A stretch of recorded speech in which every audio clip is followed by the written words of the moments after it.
Alhamdulillahi Rabbil Alamin wa bihi nasta'inu ala umuri dunya waddin.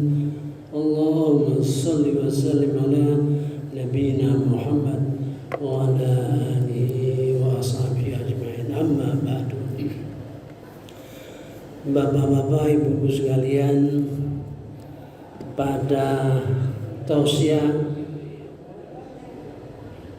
sebelum tarawih kemarin dulu, saya menggambarkan bahwa bulan puasa ini adalah bulan pengampunan. Dan saya menjelaskan dari sisi kita yang memohon ampun, ya, dari sisi kita untuk memohon ampun. Jadi malam ini, subuh ini akan saya lengkapi apa yang membuat dosa kita terampuni tanpa kita minta, ya.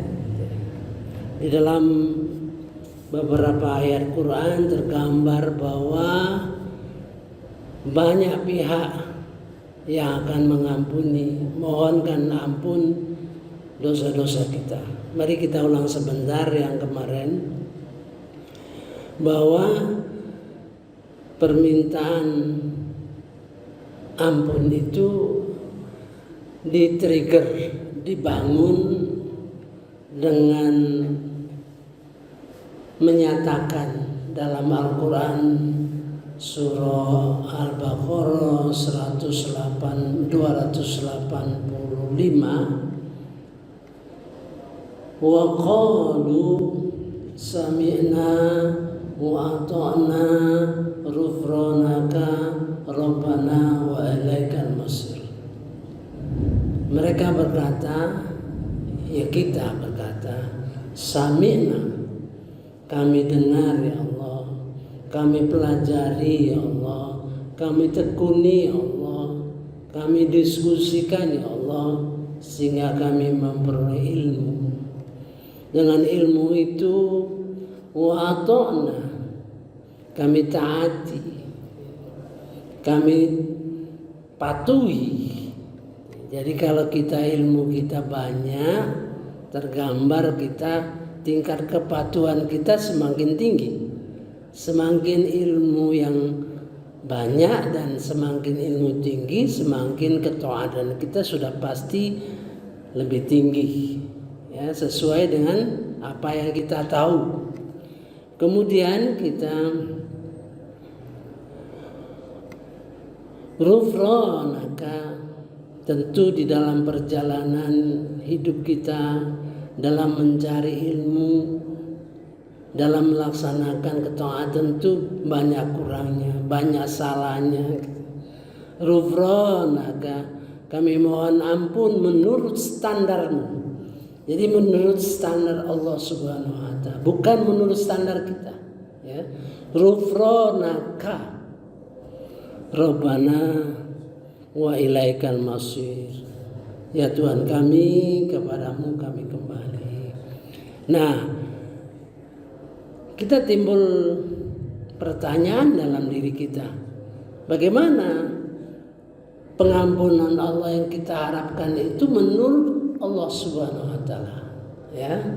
Ya, satu penjelasan untuk memudahkan. Kita dulu pernah ada seorang pejabat tinggi yang memohon minta maaf kepada umat Islam karena sudah melecehkan Al-Quran, ya. Dia minta maaf, tapi menurut kita nggak cukup. Nah, kita kira gitu, ya. Ghufranaka itu mohon ampun menurut standar Allah Subhanahu wa ta'ala.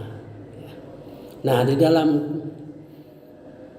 perjalanan kita memahami, maka kita memperoleh pelajaran dari Allah Subhanahu wa ta'ala bahwa di dalam Al-Quran ada 2 kategori mohon ampun itu, yaitu salah satunya di dalam surah Al-Hadid, ya. Dalam surah Al-Hadid Itu permohonan ampun dari orang yang beriman. Kemudian dalam surah Ali Imran ayat 133, permohonan ampun bagi orang-orang yang takwa, gitu ya. Jadi sekitar ayat-ayat itu tergambar bahwa permohonan ampun sebagai orang yang beriman tentu terhadap kesalahan-kesalahan kita, ya. Saya sudah gambarkan kemarin bagaimana orang salah. Misalnya waktu muda kita sembahyangnya sering lompat-lompat, tidak dilaksanakan secara rutin, gitu. Maka terhadap dosa itu betul-betul kita mohon ampun kepada Allah Subhanahu wa taala. Tapi seandainya nanti kita sudah semakin tekun, sholatnya sudah mantap, ya, tidak meninggalkan sholat lagi, tapi kita lupa bahwa sholat di masjid itu lebih utama. Nah, di situ menggambarkan adanya ilmu, ya, adanya ilmu. Jadi pertambahan ilmu terhadap yang kita lakukan dulu ternyata astagfirullah, kurang rupanya, gitu, ya. Nah, itu karena adanya perubahan ilmu, iman dan amal. Nah, selanjutnya Rasulullah memberikan pelajaran bagi kita dalam kita membaca doa salat tahajud, ya. Ada kalimat farfirli ma qaddamtu wa ma akhartu wa ma asrartu wa ma a'lantu. Jadi Rasulullah mengajar kepada kita, ampunilah dosaku, ma qaddamtu, apa yang sudah aku lakukan sebelum ini, ya. Wa ma akhartu, dosa-dosa yang mungkin di akhir hidup kita ini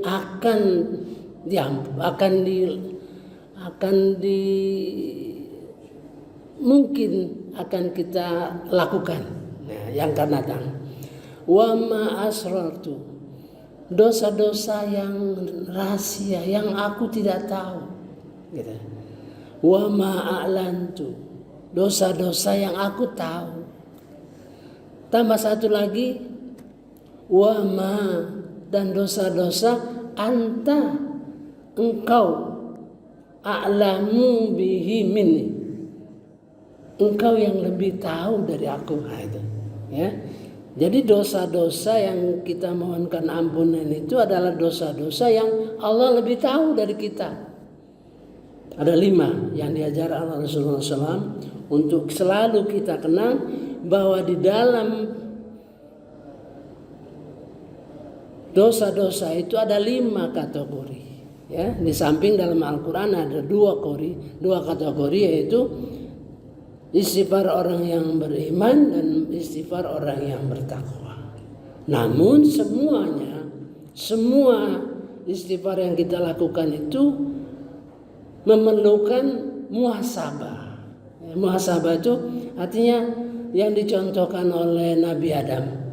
Rabbana zalamna anfusana, ya Tuhan kami, sesungguhnya kami menzalimi diri kita. Jadi kita tahu persis dosa-dosa kita dulu.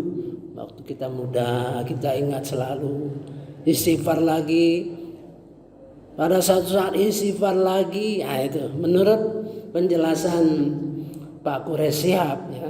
Kalau dosa-dosa kita selalu ingat, kemudian kita istighfar, ingat lagi istighfar, nangis, ingat lagi, itu insya Allah dosa-dosa kita itu sudah diampuni oleh Allah Subhanahu wa taala, ya. Gejala-gejalanya, tanda-tanda kita sudah diampuni oleh Allah Subhanahu wa taala. Dan istighfar selanjutnya merupakan zikir, ya, merupakan ibadah kita. Nah, itulah bagian yang saya jelaskan pada waktu kultum sebelum tarawih. Nah, sekarang bagian yang saya ingin jelaskan bahwa di dalam keadaan normal sehari-hari kita, ya, sehari-hari kita, kalau kita melakukan sesuatu, misalnya di dalam surah Hud ayat 114, kalau kita melakukan kebaikan maka akan mengampuni dosa. Ya. Nabi mengatakan kalau kita sedekah mudah-mudahan diampuni dosa. Artinya di dalam surah Hud itu menggambarkan bahwa kebaikan yang kita lakukan otomatis akan mengampuni dosa kita. Sekarang dalam surah Al-Imran ayat 27 kalau tidak salah ya. Kalau jika kamu mencintai Allah, gitu, mengikuti aku, kata Rasulullah SAW. Jadi kalau kita mencintai Allah itu caranya mengikuti ittiba, mengikuti Rasulullah SAW. Maka dosa kita akan diampuni. Nah, gitu. Jadi kalau kita cinta kepada Allah, kita mengikuti apa yang diberi petunjuk oleh Rasulullah, maka Allah akan cinta pada kita dan akan mengampuni dosa-dosa kita. Nah, itu otomatis kan tidak. Gitu. Kemudian malaikat, ya, malaikat akan memohonkan ampunan terhadap dosa-dosa kita, gitu. Dalam surah Al-Mu'minun dan surah Al-Ahzab, ya. Jadi malaikat itu memohonkan ampunan ke atas dosa-dosa kita di dalam 2 surah. Jadi kalau kita dikenal oleh malaikat, nah gitu ya, dikenal malaikat, tentu kita harus tentu melakukan sesuatu yang malaikat senang. Malaikat selalu bertasbih. Nah, gitu-gitu. Mudah-mudahan kalau kita berzikir, ya, selalu menghadiri majelis talim, ya, mudah-mudahan malaikat hadir dan mendoakan pengampunan kita. Banyak sekali doa-doa malaikat itu untuk kita. Tapi sekarang kita hanya fokus bahwa mereka akan mengampuni dosa kita. Mohonkan ampun dosa kita. Dalam surah Al-Ahzab ayat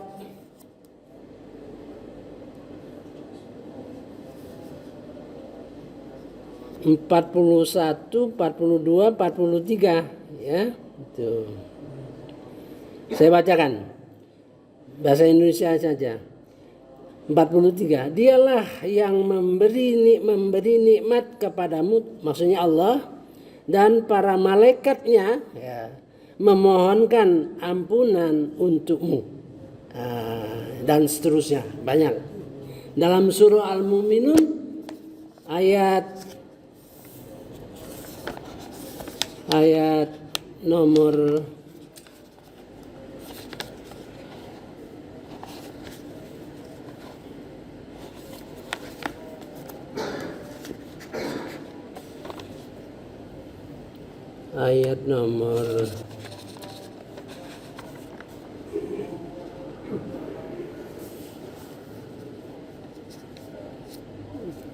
surah Al-Mu'minun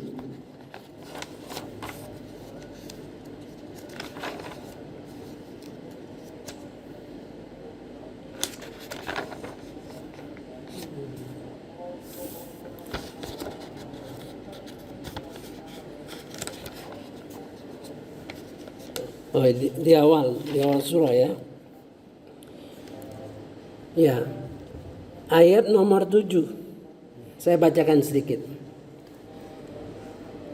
Malaikat-malaikat yang memikul aras dan malaikat yang berada di sekeliling bertasbih dengan memuji Tuhannya, dan mereka beriman kepadanya serta memohonkan ampunan untuk orang-orang yang beriman, seraya berkata, Wahai Tuhan kami, rahmat dan ilmu yang ada padamu meliputi segala sesuatu.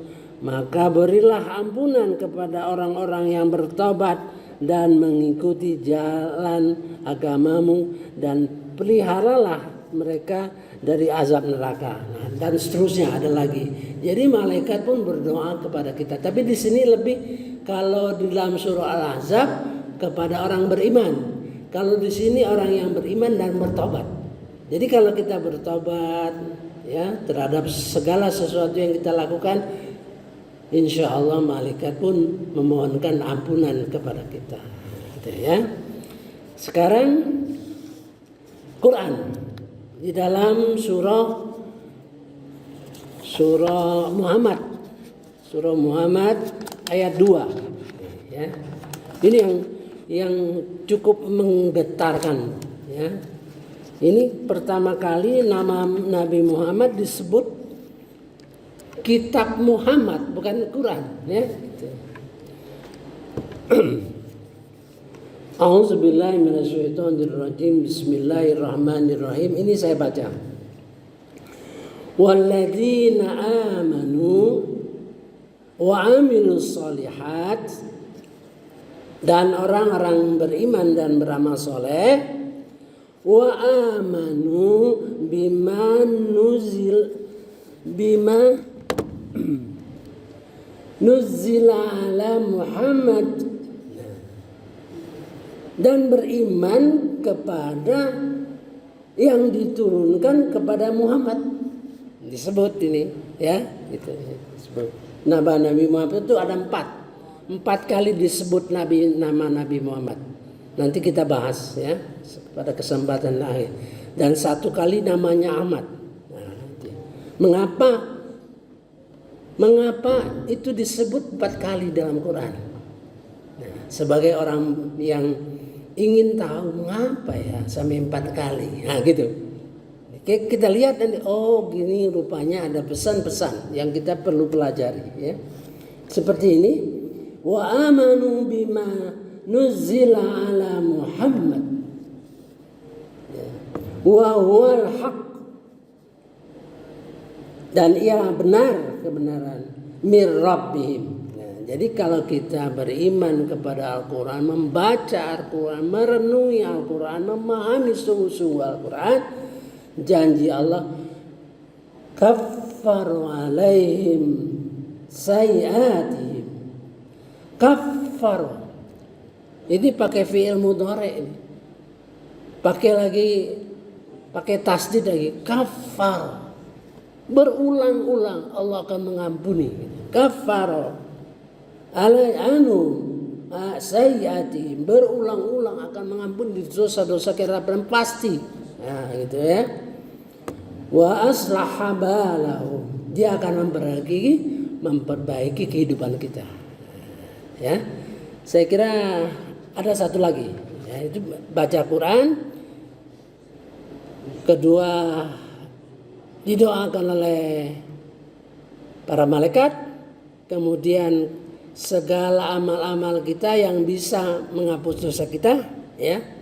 Kemudian doa bersama, ya.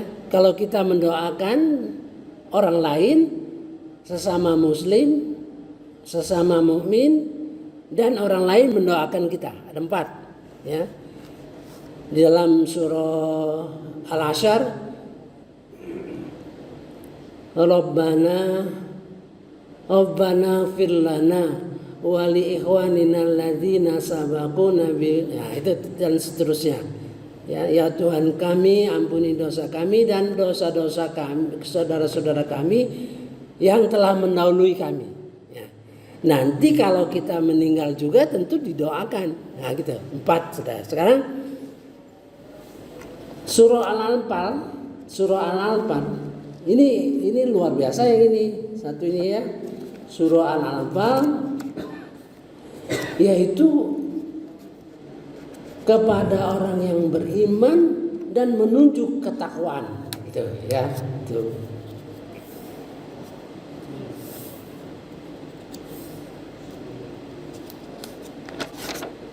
Nah, ya. Surah Al-Anfal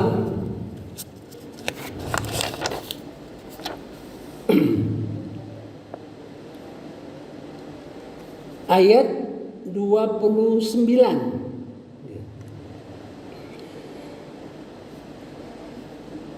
Wahai orang-orang yang beriman, jika kamu bertakwa kepada Allah, niscaya Dia akan memberikan furqan, kemampuan kita memilih antara yang hak dan batil.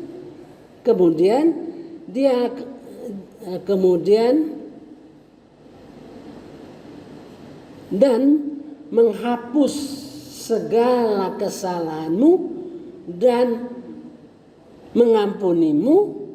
Nah, gitu ya. Ini ayat ini kalau kita perhatikan bahasa Arabnya ya. Ya ayyuhalladzina amanu. Ini ayat orang-orang beriman. Seandainya, ya gitu. In tattaqullah, betul-betul sungguh-sungguh kamu bertakwa kepada Allah. Nah, gitu maksudnya. Yaj'al lakum furqan. Jadi dikarunia Allah Subhanahu wa taala kepada kita kemampuan kita melihat yang hak dan batil. Gitu ya. Furqan itu ke Al-Qur'an sebenarnya. Di sini dalam arti kita mampu melihat mana yang hak, mana yang batil, ya. Ya. Wa yukaffir ankum sayiatikum. Nah itu tuh double lagi. Wa yukaffir, ya, wa yukaffir ankum sayiatikum, akan mengampuni dosa kamu, akan menghapus dosa-dosamu, dan wa yaghfir lakum, dan mengampuni dosa-dosamu. Wallahu dzul fadlil azim.